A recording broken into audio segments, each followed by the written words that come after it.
Jo. Unë gjithmonë e kam thonë publikisht që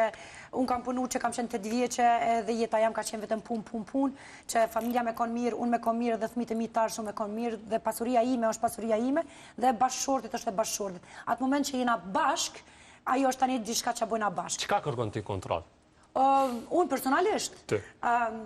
nuk mendova që po vini intervjist, pa hajtë të se di që njerëzit kanë dëshim me ditë. Unë mendoj që pasurin që e kumbo une, që nuk është shumë e vogël, është për një vajzë, 35 vjeqe është kogja e mirë, edhe punoj shumë për me rritë këtë pasuri 2 fish e 3 fish, unë mendoj që do të mu cek që kjo nuk preket edhe kjo është diçka testamenti im, edhe nesër me dek, unë testamentin e kumbo para 10 viti, edhe pasuria që u rritë mas 10 viti, testamenti vi që u do, edhe nuk du të thjesht që kërkosh ta ketë as prindi im, as vlovi im, as motra ime, as bashorti im, ose i dashur im, as gjë me lidhje me lek. So unë mendoj që porja bëhet edhe ajo është individualisht e imja dhe unë ja lo nëse du si që ka po Hilfiger, ja ka lo mocës 130 që unë ja lo kremet, ja më bëjshë ka po vërtet që unë mendoj që pasuria shpesh herë parja e prish, unë nuk mendoj që e prish, unë vi që të rëngon fytyrën e vërtet të një individit. A e ki kontratën gati? Unë e kumë po kontratën mëti. A është drejt të rrugës kontrata mu jo? Po si nata shumë personale, se e kina da avokatin e mua, avokatin nga që Po që në fakt po të drejt Gjulje, sepse shumë shpesh kushtet e rënda ekonomike kanë qua edhe deri tek problemet me qeft edhe tek ndarja e qifteve. Natyrisht, kontrata martesore shpërfaq pikërisht atë që e thamë, do të thënë nivelin cilën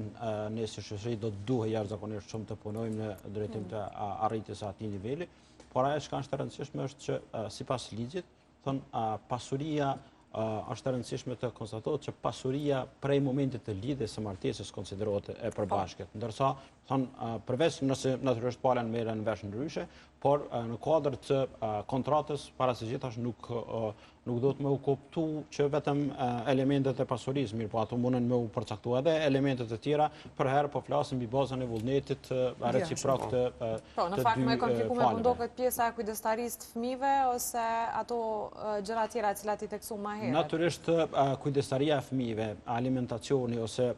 domethënë obligimi që i bartet një prindi në raport me prindin tjetër, këto në bindjen time janë bukur shumë sfiduese. Ka raste për shembull kur edhe përkundër faktit që është vendosur edhe shuma realisht është bukur e vogël, sepse sipas praktikës 200-300 euro do të kon parafërsisht cilët që në bindjen time në raport me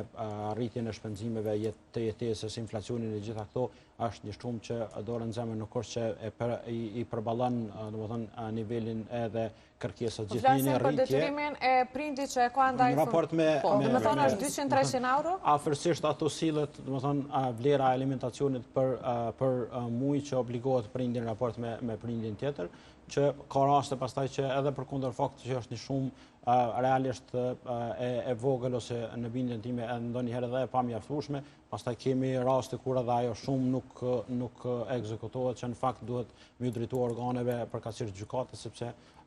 alimentacioni është çështje që pavarësisht Po, e njëjta shumë aplikohet për secilin fëmijë? Varësisht prej rrethanave, si rregull gjykata do duhemi marr parasysh, domethënë edhe të hyrat, të ardhurat e prindërve në mënyrë që me u siguroni së paku një prag minimal në mënyrë që mirëqenia, rritja, edukimi i fëmijëve mos me qenë pengesë rezultati i ndarjes. Ndërsa po ashtu kemi pas raste kur në praktik kasen probleme pastaj sa i përket çështjes së kontaktit me fëmijët. Dhe si rregull në bindjen time kur ndarje si para karakterizohet me përdorime të formave të ndryshme të elementave të dhunës me qëllim të parandalimit të mundësisht të riviktimizimit të njerit ose bashkëshortit tjetër, së paku për periudhë të caktuar besoj që do të ishte mirë që kontakti të zhvillohet në qendër për punë sociale si mekanizëm i përshtatshëm, në mënyrë që para të sa është mundur të shmangët kontaktin mes të prindve, sepse mund eventualisht të shkaktoj pastaj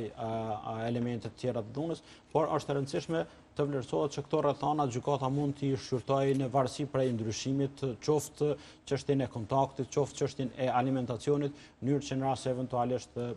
hipotetikisht në rast se ka sanim të raporteve të jashtëbashkëshortëve atër në funksion të realizimit të qëllimit dhe interesit më të mirë fëmijët, për shembull rast eventualisht fillim ka qenë kontakti me u zhvillu në qendër për punë sociale, me kalimin e kohës vrehet një relaksim kushtimisht me thonë, atëherë besoj që është më mirë që gjykata me rishiku, në mënyrë që kontakti me u zhvillu i lirë, i papengum, në mënyrë që natyrisht edhe fëmia mos me u ballafaqu me këto barriera birokratike, me shku në qendër në zyre, pavarësisht që ka tentativa që këto ambjente me u bë sa më të ngrata, sa më miqësore për fëmijët. Mirë, po megjithatë, domethënë ato natyrisht që lanë ndonjëherë edhe efekte për mos me thonë edhe pasoja në drejtim të fëmijëve. Nga këto rastet e fundit që keni pas, për çfarë grup mosha bëhet fjalë? Keni vrejt diçka që është më theksuar te një grup mosh tek të rinjt apo tek Natyrisht, statistikisht kam përshtypjen që edhe rastet që i kam unë, domethënë ato rreth 30 sillen, domethënë nën moshën 40 vjeçare, janë